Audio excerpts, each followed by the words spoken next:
You are Locked On Warriors Postcast, part of Locked On Sports San Francisco on the Locked On Podcast Network.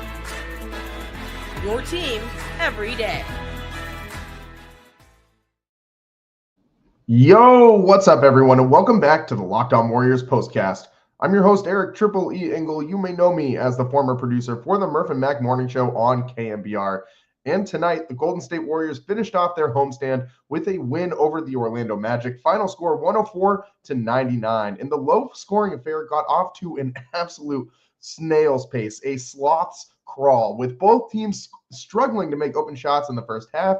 But after the break, the Warriors exploded for 39 points in that third quarter to open up a 15-point lead heading into the final frame. And Andrew Wiggins, man, he was huge again tonight, led the Warriors in scoring, tied a career high in free throw attempts, and has been playing exceptionally well as of late. This was a huge win for the team before heading out on a very long road trip. And we'll break it all down. But first, I want to thank all of you for watching us on the Locked On Sports San Francisco YouTube channel. Please, if you aren't already subscribed, hit that subscribe button right now. Turn those notifications on. And thanks for listening on the Locked On Warriors podcast feed and making us your first listen following these Dubs games. Make sure to check out the Locked On Warriors Daily Show for more in-depth coverage. Charlie Walter does a great job. Today's episode is sponsored by Game Time. Download the Game Time app, create an account, and use code LOCKEDONNBA for $20 off your first purchase. And as I said, this one got off to an absolute snail's pace. I mean, the Warriors started 1 for 10 from the field before the first stoppage in play, before that first timeout, but they were still able to keep the score close because I think the Magic had only made like 2 or 3 field goals of their own by that point. The score was only 7-3 after like the first 4 minutes of this game. Just tons of bad misses on wide open shots for the Warriors. Tons and tons and tons of open looks, great opportunities, and just clank after clank after clank. And some of these misses, man, were just awful. Like, I think it was Draymond took a 3 that just hit the backboard to the left of the rim, didn't even hit the rim at all. Just tons and tons and tons of really bad shots by the Warriors. Poorly executed shots. They were great looks, just could not buy a bucket, especially in that first quarter. But Draymond, his impact on defense was felt from the beginning through the very end of this one. In that fourth quarter, Draymond Green with a couple of huge defensive stops to really keep the Warriors in this one. And let's just talk about that fourth quarter right away, man, because that was huge, going back and forth, the way that the Magic were able to get back into this game. They went on an 11-2 run to start the quarter, and it just shrunk this lead. I mean, that 15-point lead that the Warriors had going into the fourth quarter just evaporated. But we all know how important it is for the Dubs to lead going into that fourth quarter. They're 1-20 when they enter the fourth quarter trailing this year. I believe 1-21 at this point after losing to Phoenix last Friday. But the Warriors, I mean, when they're leading entering that fourth quarter, they have a very, very good chance of winning. That 15-point cushion really helped them. So Draymond, with his defense down the stretch, really made a difference in this one, but it was a total team effort to win this game at the end. I mean, Wiggins was doing his thing. I mean, he had throughout the whole game, he had big moment after big moment after big moment, getting to the line over and over and over again. But he was really aggressive. And in down the stretch in that fourth quarter, there was a possession where he ended up getting Cole Anthony on a switch, just immediately attacked him with the tornado move, getting the layup at the rim. And that's exactly what we need from Andrew Wiggins. And Wiggs today, 25 points to lead the Warriors on 7 of 14 shooting, got to the free throw line 15 times, converted 10 of those. So you hope that, that's a little bit improved in future weeks. But hey, I'll take 10 made free throws from Andrew Wiggins on any night of the week. And he led the Warriors with a plus 15, plus minus. I mean, this was great play by Andrew Wiggins. And over his last 10 games, he has been very, very, very good for the Warriors, averaging over 20 points a game, just under 21 points a game. He's got 5.5 rebounds a game and 2.5 assists in those last 10 games. And his shooting percentage is very, very good as well from the field. I mean, his three-point percentage is not as great. It's 33%, but he's shooting over 40% from the field in that time. This is great stuff from Andrew Wiggins, and he's been so aggressive. And when the Warriors have an aggressive Andrew Wiggins, their offense looks a lot different. And going down the stretch, because Wiggins was so aggressive, it opened up some other things, like Kevon Looney's little tip in there at the end. He was able to get some a better positioning for that offensive rebound because Wiggs drew so much attention, and Draymond hits his defense we talked about a lot, but he also pitched in like Magic Johnson-esque hook shot runner in the lane to give the Warriors a 4-point lead with 1:44 left to play. And I mean, when everyone on the Warriors is contributing in a way like this, it really, really, really helps the team. And of course, the biggest bucket of that stretch in those last couple minutes of that fourth quarter was Moses Moody's huge three-pointer. It was the first 3-point shot that the Warriors hit in that final frame in the fourth quarter. It gave the Warriors a 5-point lead, helped them. That was more or less the dagger bucket of this game. And Moody had a phenomenal game tonight. I mean, Moses Moody, I still, for the life of me, do not understand why he is not starting over Buddy Hield, but he did get more minutes than Buddy tonight. 24 minutes for Moses Moody and 19 for Buddy Hield. But Moses Moody, 6 of 9 from the field, 3 of 5 from three-point range, and it felt like all 3 of those threes were absolutely huge when he made them. It felt like they came at very, very, very opportune times for the Warriors. None bigger than that last one he made in the fourth quarter, but this is something that he's been doing the last couple games. Finished with 17 points again tonight. He had 17 against Phoenix in 24 minutes. It's the same exact level of production that you had from him in that loss to Phoenix on Friday.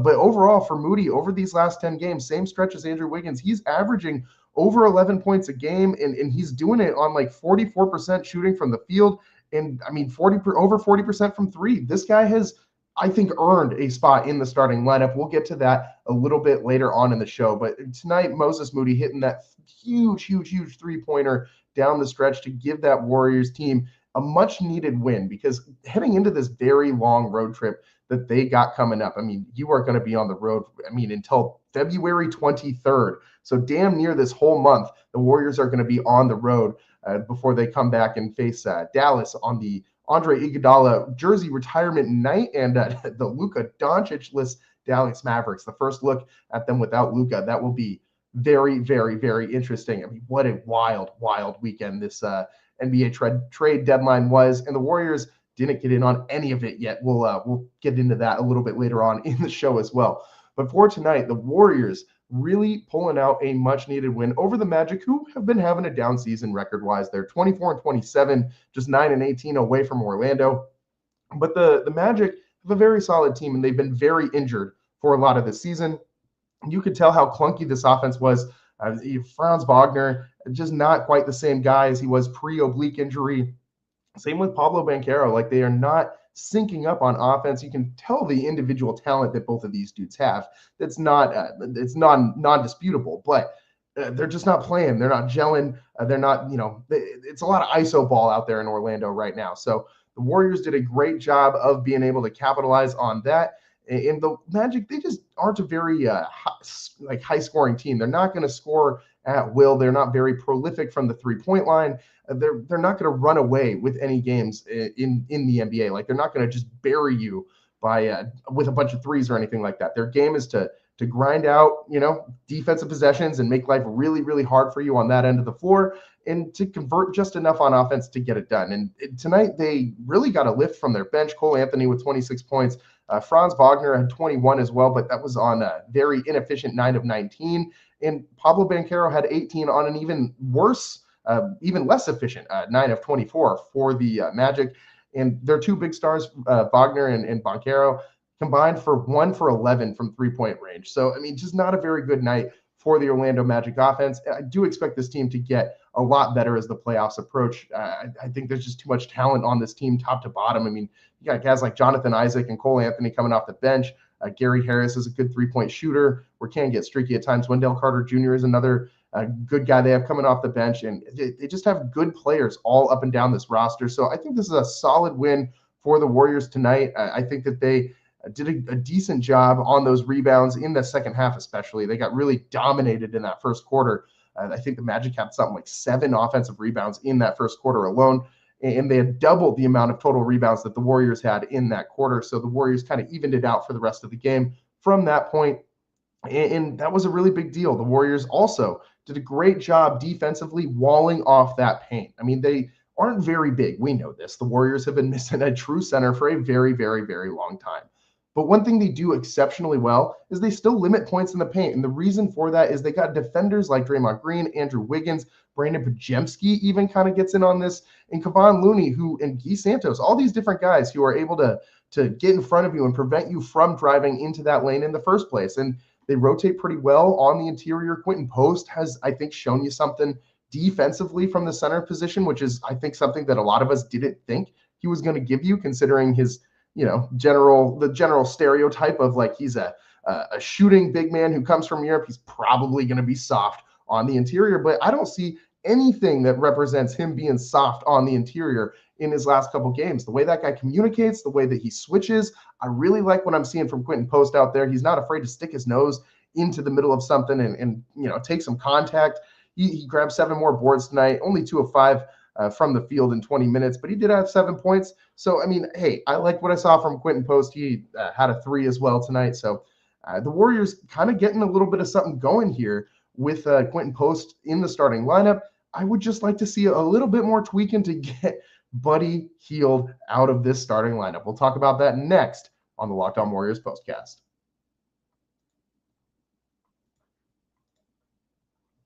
Today's show is sponsored by Game Time. Attending NFL playoff games is an unforgettable experience that always brings fans together. And in years past, when the 49ers have been in the playoffs, they have had some absolutely unforgettable matchups. And I'm sure they'll be back next season with some more high drama. But when you're looking for tickets, high drama is the last thing you need. And for a drama-free experience, I go with Game Time. Game Time is a new feature called Game Time Picks that makes getting tickets for live events even easier. It filters out the fluff to show you only incredible deals on great seats, so you don't have to waste time searching through thousands of tickets. I recently used Game Time Picks to check out some Warriors tickets since the 49ers are, cooked this season. Browsing through the deals was simple, and I found great value for all kinds of seats around the venue. The Super Deal was especially impressive, offering the best value for the event. The app's features like seat views before you buy and all-in ticket pricing with no surprise fees at checkout made the experience smooth and reliable. Plus, the on-time ticket delivery and lowest price guarantee gave me peace of mind. Take the guesswork out of buying tickets with Game Time. Download the Game Time app, create an account, and use code LOCKEDONNBA for $20 off your first purchase. Again, terms apply. Create an account and redeem code LOCKEDONNBA for $20 off. Download Game Time today. Last minute tickets, lowest price, guaranteed. Welcome back to the Locked On Warriors postcast. I'm your host, Eric Triple E Engel, and tonight the Warriors really did a good job holding off this Orlando Magic team. They just got off to a horrible start from the field. They could not buy a bucket early in that first quarter. They shot just 21% from the floor, 14% from the three, and they just really had to grind out this win and claw their way back into this one, which they did in that second half. It started really in the second quarter. End of the second quarter to like midway of the third quarter, the Warriors went on a 27-9 run and really gave themselves a significant advantage heading into that fourth quarter. And as we know, as we talked about, the Warriors need that significant advantage heading into the fourth quarter because they've been really bad in these fourth quarters in coming back from close deficits and things like that all season long. But tonight, you give yourself that 15-point cushion. And the way that they were able to do that was in large part due to the bench. Like the Moses Moody, Brandon Pajemski combo was working wonders tonight for the Warriors. Pods with a couple big threes, Moody with 3 of them as well. And the two combined for 25 points. You got another 9 from Schroeder. And the bench really, it's been efficient all year. The bench has pitched in like every single Warriors win. Bench production has been solid. But Moses Moody, man, I know you want the scoring from Moody on the bench, but I think as long as Kuminga is out, you need Moses Moody in this starting lineup. Buddy Hield just is so uninspiring to me, man. Like, he had a couple nice plays, like once he figured out that the three-point shot, again, was not working for him, where he was able to get inside. He got to the free throw line a couple times. But ultimately, this guy, he finished with 1 for 4 from the field in 19 minutes, just 4 points. He had a turnover, no steals or blocks, no assists, and just 1 rebound. And I need more. I just absolutely need more from the guard playing next to Stephen Curry. You get so many open shots as that guy. And you know who knocks down open shots a lot? Moses Moody. Why is this guy not absorbing the Buddy Hield minutes in the starting lineup? For the life of me, I cannot understand this. And I'm not Steve Kerr. I'm not pretending that I'm, as knowledgeable as a head coach in the NBA. But it's perplexing to me. It continues to baffle me, and I know it continues to baffle a lot of Dub Nation. Like, why in the hell is Moses Moody getting benched over Buddy Hield? Moses, over the last 10 games, we already said it, but we'll say it again. He's averaging over 11 points a game on an over 44% shooting from the field and over 40% from the three-point range as well. I mean, this guy needs to be in the starting lineup. Moses Moody also gives you, I think, something on defense that Buddy doesn't. Moses is very, very, very good at on-ball defense, and he can get his hand in those passing lanes. He's got those nice long arms. I like Moses Moody a lot in this Warriors starting lineup, and maybe the production won't match as the minutes go up. But what the last couple games have really shown is that it goes, maybe it's not a completely linear equation, but it's close enough that it's still a much better option than what you're getting with Buddy Hield, because Buddy just gives you absolutely nothing right now, and maybe he'll figure it out. Maybe I get the belief of, this guy is one of the best three-point shooters in the NBA, or has been for the last several years. And he's got to find that stroke again eventually. Like, it will have to happen sooner or later. But I don't know that you just leave him in the starting lineup until he figures it out. He did only have 19 minutes, but he didn't play 20 plus minutes tonight, although he was right up at that line. Moses Moody played 24 minutes and got, 5 more minutes than Buddy. But I would really like to see Moses Moody get run in that starting lineup next to Steph. I think he would get a ton of open shots, and he always makes good decisions with the basketball. You never see Moses Moody trying to make some crazy cross-court pass or dribbling the ball off his foot or just trying to press on in transition in a bad situation, all things that we've seen Buddy Hield do time and time and time again, or just straight up have the ball ripped away from him by a defender. Like, Moses Moody is much more, I think, consistent, much more stable, kind of like a stabilizing force in this Warriors offense. And I think that's what you need with the starting lineup right now. I mean, you saw the way the Warriors started this game, just completely flat. And it wasn't because of the Magic defense. I mean, they were giving Buddy Hield wide open shots because they're not afraid. They're sending 2 defenders every single time at Stephen Curry. Same thing every single team in this league is doing. And I think that you just have to have a shooter out there on the court. Andrew Wiggins has stepped up as of late. We've talked about that, but it's not been from the three-point line. He's shooting around 33% during his last 10 games, where he's averaging over 21 a game. His worth, Andrew Wiggins, in these last 10 games has been getting inside, driving, being aggressive, getting to the free throw line. It has not been shooting. That is still something that is desperately missing from this Warriors team. Quentin Post kind of gives you a little something fun at center that, guy who can, stretch 5, who can make some shots, but Draymond Green, his three-point shot as the season goes on, as those knees get worn down, just looks, miserable. And then Buddy Hield is supposed to be the guy. He's supposed to be the free agent answer to knock down those threes. He has not been that guy. Moses Moody tonight, in their last game against Phoenix, and really over this entire season, and especially in these last 10 games, Moses Moody has shown you he will knock down these open shots. Put him next to Steph Curry. Let him get some more looks. Maybe, just maybe, defenses will have to stop sending 2 defenders at every single screen that Curry's involved in, because you got to stay home on some guys if you start making those shots. But as of right now, absolutely no team in the NBA has a reason to stay home on those shooters in the corners that the Warriors have, because they're not making anything. You aren't running out to stop Draymond Green. You aren't running out to the line to stop Buddy Hield from getting an open look. Like, you're not running out to contest those shots right now. You're just not. You're going to let those guys take those looks. That's what you want. If you're a defense, those are exactly the looks that you want the Warriors getting, because they'll fall into this lull of we're going to shoot these shots because they're open shots and they're good shots. But right now, Draymond and Buddy Hield shooting those shots are not good looks. I mean, these guys cannot hit water if they fell out of a boat, at least from the three-point line. And it shows in the way that every single team that the Warriors have played in the last month defends them. I mean, Steph cannot get an open look. And I think if you put a shooter out there that can actually make some shots, like we've seen every other guard in this Warriors on this Warriors roster. We've seen Pods in the starting lineup. We've seen Schroeder in the starting lineup with Steph. We have not seen much of Moses Moody in the starting lineup with Steph. And I think that this is the next direction that the Warriors need to go with this lineup to get it to click.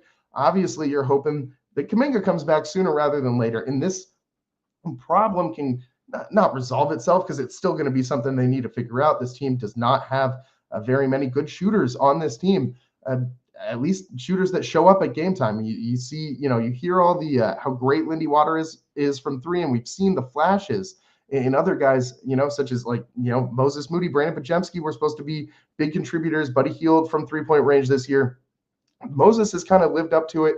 Brandon Podziemski has played much, much, much better since returning from injury, but Pryor was really bad. And everybody else on this Warriors team just not really stepping up from 3-point land. Steph was just 2 of 12 tonight from three. And that's partially because he was missing some open shots, but it was shooting's contagious, and so is lack of shooting. So are bricks. And so Steph was catching some of those bricks from Buddy as well. But tonight, Steph, he's getting double teamed every single time that he touches the ball. Maybe if he has some open shots or is able to actually set his feet before just chucking something up off the dribble, you'll actually, see some improvement from Steph, because his shooting this year has just not been the same as we've grown accustomed to from seeing the greatest shooter in the planet for the last decade and a half here in the Bay Area. But I think Moses Moody is the answer. I think he's the one that unlocks space for Steph, and I think he's the one that kind of makes defenses have to stay home a little bit more in this Warriors offense. I think that they have really struggled to find a stabilizing force, and Moses Moody can be that answer. We got a lot more to get into from tonight. I really want to talk about the Warriors defense, Draymond Green and his big impact on the defensive end on the defensive end of the floor. That's what's coming up next on the Locked On Warriors postcast. Today's show is sponsored by PrizePicks, and with basketball season heating up, there's no better way to get in on the action than with PrizePicks, the best place for daily fantasy sports. With over 10 million members and billions in awarded winnings, PrizePicks makes it easy and fun to turn your sports knowledge into real money. Here's how it works. Just pick more or less on at least 2 player projections, and if you're right, you could win up to 1,000 times your cash. PrizePicks even has a free pick for the big game where Patrick Mahomes only needs to throw 1 yard to win. Pair that with one more correct pick, and you're cashing out. And of course, they're basically giving away free money with this. We got to get in on it. So I'm looking at some Super Bowl action. So this week I'm taking that promo pick, Pat Mahomes, more than a half passing yard, and I'm pairing it with the most obvious bet in all of the NFL this whole year, a Saquon Barkley more than half a touchdown. I think that's going to just be a lock for you to win. Maximize that $25 cap on the promo bets, and you'll probably win a nice, $50-$60 in return. Pretty good deal, man. The best part, PrizePicks keeps it simple. You can set your lineup in less than 60 seconds, and their fast, secure withdrawals mean you get paid quickly when you win. Plus, their Taco Tuesday promo gives you discounted player projections for even more value. Don't forget Taco Tuesday tomorrow. Check out the promos tab to tail any of the Super Bowl Sweet Millie winners, big game lineups, and if you tail a lineup that goes 3 for 3, you can win a split of $1 million in promo funds. Download the app today and use code LOCKEDONNBA to get $50 instantly after you play your first $5 lineup. That's code LOCKEDONNBA for $50 instantly after your first $5 lineup. PrizePicks, run your game. Welcome back to the Locked On Warriors postcast. I'm your host, Eric Triple E Engel, and tonight the Warriors held off the Magic, 104-99 win, and they won this one by really grinding out that defense. Magic did score 32 points in that fourth quarter. The Warriors outscored by 10 in that frame, but what they did down the stretch was, I think was really gritty. Draymond, you can tell those knees are just hanging on by a thread, man. Like every time he shoots a jumper, this guy's vertical looks worse than mine. And I, let me tell you, I am not the epitome of athleticism. And so Draymond Green, for him to be able to battle through those knee injuries and still move the way he does on defense, still play with the tenacity and aggressiveness and the vigor that he gives this team, just being the absolute heartbeat of this Warriors defense. And the way he's able to stop guys that are, twice his size on the interior, it continues to be so impressive, and even more impressive as he gets older, because this guy, his value to the Warriors is so much astronomically higher than it would be with any other team. And it's because Steve Kerr knows exactly how to use him on defense, and Draymond Green and Stephen Curry, you couldn't get a better pairing on offense with the way that Draymond likes to orchestrate things with the ball in his hand, and Steph likes to run off screens, and the way that Draymond just wipes people out with them. These two are a match made in heaven, and Draymond on another team is not anywhere close to the same as the Draymond Green that we get on the Warriors. But tonight, you saw the difference when he came back in with after having missed, the last couple weeks. He comes in and the Warriors hold a team to under 100 points immediately. And yes, it is the Orlando Magic. They're not the most prolific team in the NBA when it comes to scoring the basketball. But the Warriors, you could tell that the defense just ratcheted up. I mean, in the second quarter, they held the Magic to just 17 points. Like, they have not had too many quarters like that recently where they're just really holding teams down. The Suns scored 130 in their last time out, and the Warriors really needed this lift from Draymond Green. And I think that with the way that the Warriors are playing lately, it's impossible not to think about what this team could be if you just add one more legitimate piece. And we've seen all the rumors lately. I mean, all the NBA trades. We don't need to get into every single one of them, but just all these big names moving around. And the one that has still not moved is Vucevic. And that's the guy that the Warriors have been most closely linked to throughout all of this. They're out on Jimmy Butler because he won't sign an extension. So it seems like Vucevic is the last real option for the Warriors. They've called about every single all-star reportedly that has been made available or even isn't really available. They called about Paul George, called about LeBron James. Like, they're just called about Kevin Durant. Maybe that's an option still too. But ultimately, I think the best way for the Warriors to go forward, if they're going to make a move at the deadline, is to get Vucevic. But really, if there's no move to be made, I don't know if this team's going to make a move. I don't think they're going to trade Jonathan Kuminga. If Andrew Wiggins is playing like this, I don't think they're going to trade Wiggins either, with as well liked as he is in the locker room. If he's heating up, I don't think you move him. So it comes down to if the Warriors can get Vucevic for something like Brandon Podziemski and some picks, and maybe like a Buddy Hield or a Gary Payton or a Kevon Looney to make the contracts work and things like that. Some combination of those guys.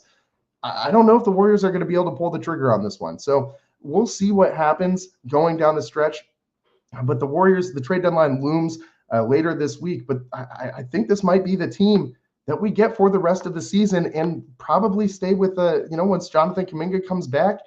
I think this might be the squad that we just see run out the year, which it's good and bad if you're a Warriors fan, because you obviously want to see this team go pedal to the metal and just absolutely chase championships while Steph is still here. You don't even want to think about what life without Steph is going to be like. We can deal with that when we get there. While he's still here, you want championships, but is it worth mortgaging the future? And by the future, I mean the immediate future. I mean like next year, to try and make a run this year. I don't know that it is. And the Warriors, they get rid of assets now at the trade deadline. I think that they go a lot less.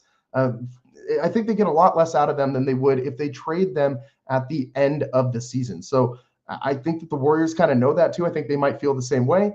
And so maybe they're going to stand pat to the end of the season because they think that playing the game for next year, maybe they think this year just isn't really very realistic. But next year, you might have a better chance with Kuminga another year older, with Pods another year older, with guys like Guy Santos and Moses Moody really starting to come into their own, and maybe Schroeder kind of sticks around and picks up something with some flow with this offense, some rhythm, maybe finds out how to play with an offseason here. Quentin Post, maybe he gets a little bit better, and then you can package some picks and some of these other pieces that you have to get something big in return. Maybe you can go out and get someone in free agency. There's a lot of directions the Warriors could go in the offseason. And so I think because of that, you might see this team stand pat at the trade deadline. And it kind of cuts both ways, right? Like, the better they play, the more valuable these guys come. Like Wiggins, I don't think his value could be higher at any point in the season than it is right now.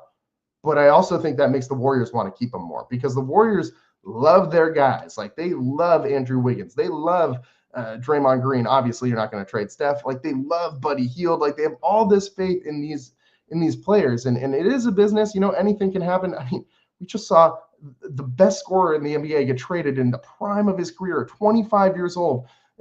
Anything can happen. There are no true untouchables in the NBA.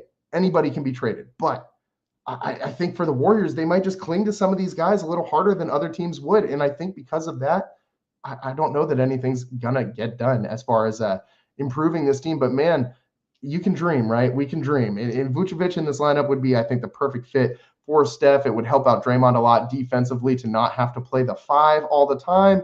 But I don't know, man. We'll see what happens. We'll see what happens. We got a couple days left till the trade deadline, but for tonight, the Golden State Warriors win their final game on this homestand, 104-99. They go 5-4 on this 9-game stretch in California, and they close out this homestand 4-2 after that trip to Sacramento. Their only losses to the Suns and the Lakers. So the Warriors picking up momentum maybe at the right time. They hit the road for about 20 days. They get Utah, then the Lakers, then Chicago, Milwaukee, Dallas, Houston, and Sacramento again. So the Warriors got a lot on their plate coming up. We'll see how they're able to handle it all. But I think that they're building momentum at the right time. We'll see if anything changes between now and the trade deadline. But coming up next, Wednesday, the Utah Jazz on it's a 6 p.m. start. We'll be coming to you live on the Locked On Warriors postcast as we always do. Thanks for tuning in. I'm your host, Eric Triple E Engel. It's all the time we got for you guys tonight. Until next time, peace.